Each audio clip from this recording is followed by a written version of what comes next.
Hello students, welcome to SWP academy.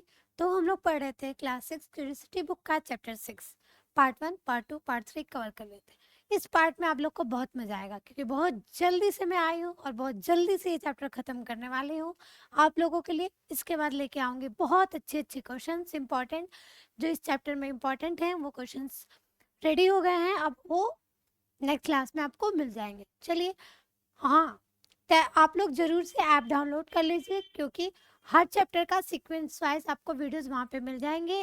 Important questions, NCERT questions सब वहाँ पे solutions के साथ आपको मिलने वाले हैं। ठीक है, तो लास्ट क्लास में हमने कवर कर लिया था। अब पढ़ने वाले हम लोग व्हाट इज मैटर। मैटर क्या होता है, यानी हम लोग मटेरियल्स के बारे में पढ़ रहे थे, मटेरियल्स की प्रॉपर्टी क्या होती है उसके बारे में पढ़ रहे थे। ठीक है, बहुत सारे प्रॉपर्टी को हमने देखा। हार्ड होते हैं, सॉफ्ट होते हैं, है ना, ओपेक होते हैं, ट्रांसलूसेंट होते हैं, इसी तरह के बहुत सारे हमने उनके प्रॉपर्टीज को देखा। अब क्या देखेंगे हम लोग, मैटर। मैटर क्या होता है बेटा, मास एंड वॉल्यूम। वॉल्यूम अभी आपने पढ़ा ना, जो स्पेस कवर करते हैं वो। ठीक है, तो mass and volume are the two properties that are possessed by all materials. यानी कि अब वो प्रॉपर्टी आ गई है जो क्या करेगी, सारे जितने भी मटेरियल्स हैं उन सब में ये प्रॉपर्टी आपको देखने को मिलेगी। यानी वो जगह भी कवर करेगी, स्पेस कवर करेगी, है ना, उसके पास वेट होगा। क्या होगा, वेट, वजन होगा, राइट। और क्या है, can we give a general name to anything that possess these two properties.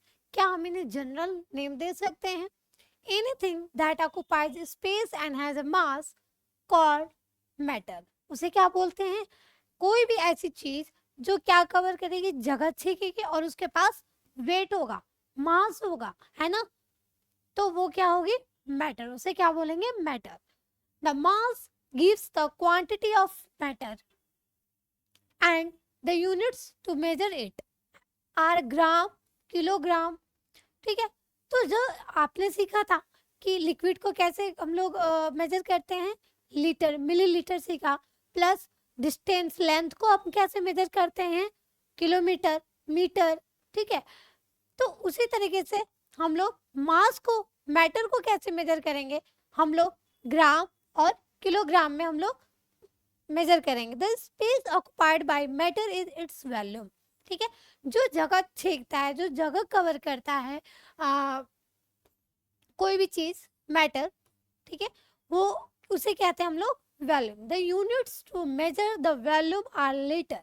ठीक है, वो यूनिट्स हम क्या यूज करते हैं, एक तो लीटर और एक मिलीलीटर यूज करते हैं। ठीक है, देखते हैं यहाँ पे क्या कहा गया है।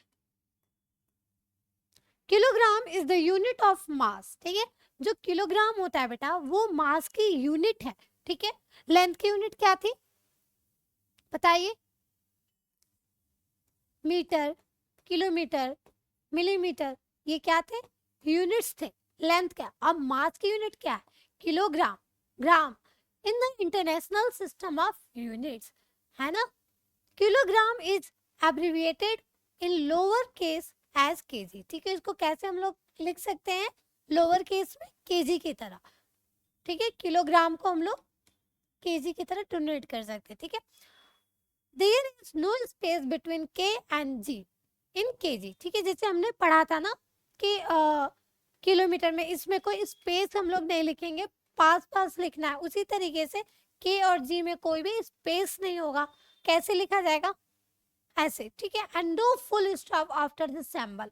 और ये जो सैम्बल है, जैसे केजी है ना, इसके बाद आप सैम्बल नहीं लिखोगे। जैसे 4 केजी है तो ये सैम्बल, ये पॉइंट नहीं लिखना है, ये रॉन्ग है। ठीक है, ऐसे छोड़ देना आपको। And no full stop after the symbol except at the end of the sentence. ठीक है, अगर वो सेंटेंस के एंड में आ रहा है, जैसे ये यहाँ पे, तो आप वहां पे फुल स्टॉप लगा सकते हो। ठीक है, while writing the mass always leave a space between the number, numerical value and the unit। ठीक है, अगर आप लोग जब भी लिख रहे हो इनको, तो अगर जैसे लिख रहे हो आप 5 केजी, तो यहाँ बीच में स्पेस होना चाहिए, ना कि आप ऐसे लिखोगे 5 केजी, ऐसे चिपका के नहीं लिखना है। हमेशा क्या होना चाहिए, बीच में एक स्पेस होनी चाहिए। ठीक है, leave a space between number and the unit. For example, if we have a mass 7 kilograms, it would be written as 7 kg. ठीक है, इस तरीके से आप लोग को लिखना है. ठीक है, नॉट एज 7 kgs, और ना कि इसमें एस भी नहीं लगाना है. ठीक है, कभी एस नहीं लगता है यूनिट्स के साथ. Similarly litre is abbreviated as a capital L. ठीक है, लीटर को हम लोग कैसे डोनेट करते हैं बेटा? एल की तरह, capital L, and millilitre as a small m and capital L.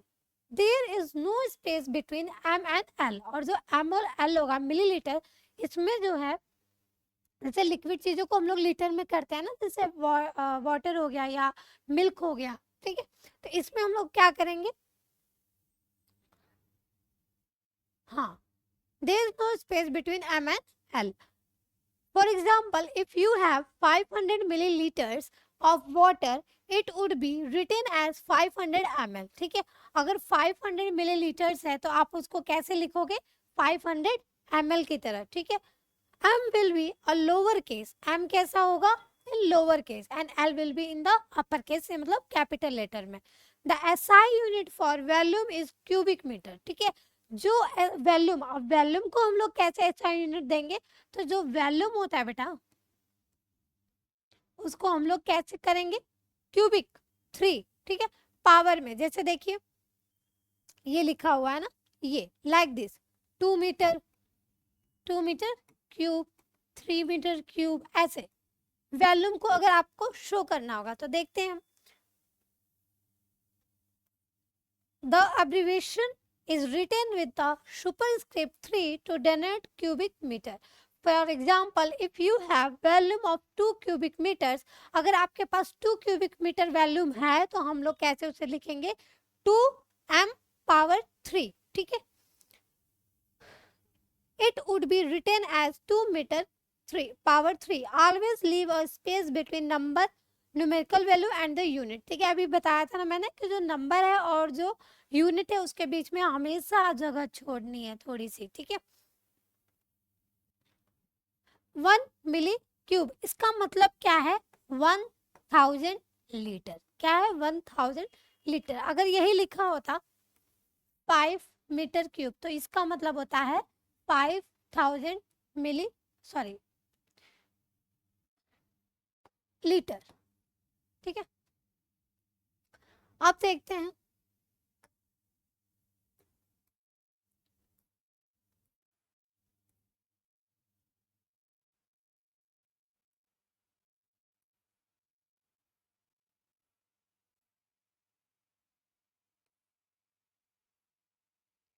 Can all the materials, क्या एयर भी मैटर है? पूछ रही है ये. देखते हैं. Can all the materials around us be considered as different examples of matter?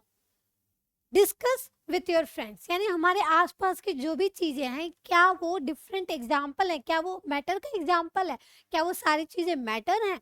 For example, water is matter, sand and pebbles are matter, and so is the cup. यानी कि इसी तरीके से हमारे आसपास की जो चीजें हैं वो क्या है? मैटर है. क्यों बेटा?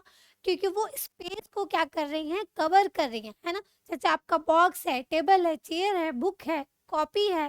ठीक है, सब चीज क्या कर, आप सीट पे बैठे हो तो वहां पे क्या कर रहे हो? आप सीट के जो जगह है वहां पे स्पेस ऑक्युपाई कर रहे हो. ठीक है, materials types of matter used in the creation और मेकिंग ऑफ ऑब्जेक्ट्स. ठीक है, मटेरियल्स क्या होते हैं?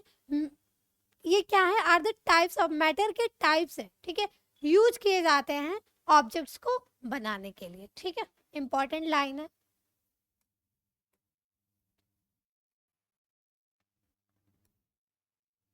We learned that materials look different and behave differently. ठीक है, हमने पढ़ा कि जो मटेरियल्स होते हैं वो दिखते भी अलग हैं और उनका प्रॉपर्टीज भी अलग होती है. ठीक है, we grouped materials on the basis of similarities or differences in their properties. हमने देखा ना चैप्टर में कि हम लोग क्या किए हैं, जो ऑब्जेक्ट्स हैं उनको क्या किए हैं, कैसे ग्रुप किए हैं? उनके सिमिलरिटीज और डिफरेंसेस ऑफ देयर प्रॉपर्टीज, उनके प्रॉपर्टीज के बेसिस पे उन्हें अलग अलग ग्रुप किए हैं. We find grouping useful as it help us study and observe patterns in the properties of things. ठीक है।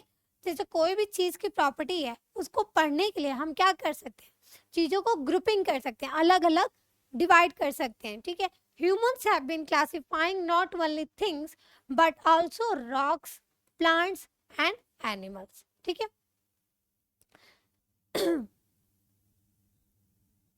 जो ह्यूमंस है उन्होंने क्या किया, ह्यूमंस कौन है, हम लोग ने सिर्फ चीजों को, थिंग्स को ही नहीं क्लासिफाई किया है, अलग अलग नहीं सेपरेट किया, रॉक्स, प्लांट्स और एनिमल्स को भी हमने सेपरेट किया। We have learned about the classification of living world in the chapter diversity in the living world, ठीक है। पहले चैप्टर में हम ये चीज पढ़ चुके हैं कि कैसे हम लोग जो है लिविंग वर्ल्ड को कैसे, मतलब चीजों को क्लासिफाई करेंगे, ठीक है। Just like in the living world, classification of non-living world is also done on the basis of their properties, ठीक है। और जो नॉन लिविंग थिंग्स थे और जो लिविंग थिंग्स थे, उनके प्रॉपर्टी पे हमने क्या किया था, उन्हें क्लासिफाइड किया था, अलग अलग बांटा था, ठीक है। बस आप लोग का चैप्टर खत्म हो चुका है। आई होप आप लोग ने बहुत एंजॉय किया होगा चैप्टर को। एक क्वेश्चन है, देखते कुछ चीज दी हुई है, थिंक इट ओवर, ठीक है। इसके बारे में देखते हैं क्या कह रहा है ये। Can you think about what changes the invention of plastic brought to humans, is it a boon or bane, ठीक है। अच्छा ये बताइए, जो प्लास्टिक है वो हमारे लिए बून है या बैन है, यानी अच्छा है या बुरा है, बताइए।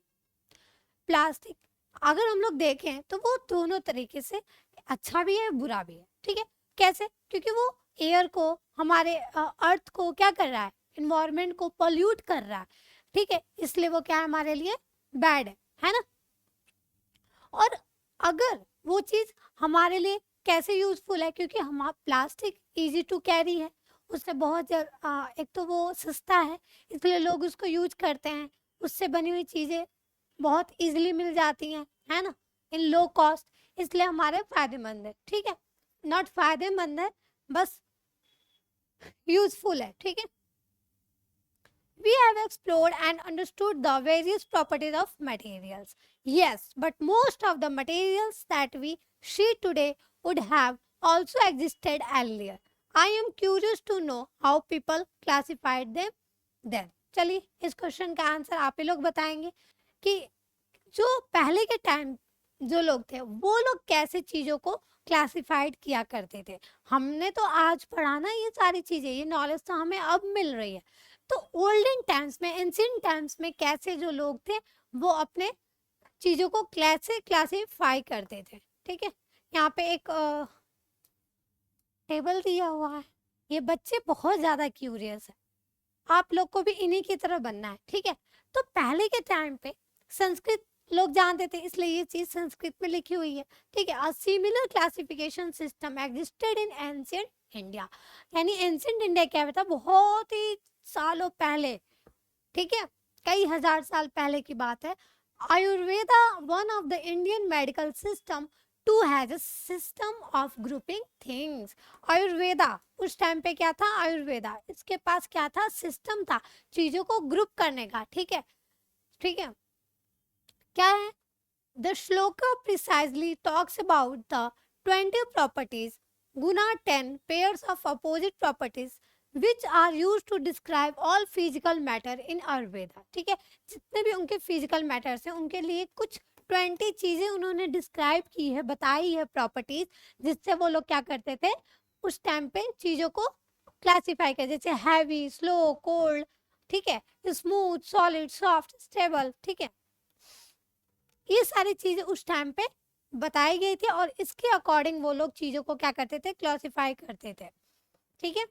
आज की क्लास इतनी थी, नेक्स्ट क्लास में आप लोग इम्पोर्टेंट क्वेश्चंस कवर करेंगे। और जिन्होंने ऐप डाउनलोड नहीं की है, ऐप डाउनलोड कर लीजिए। वीडियो अच्छी लगी लाइक करिए, सब्सक्राइब करिए। चलिए मिलते हैं नेक्स्ट क्लास में, थैंक यू।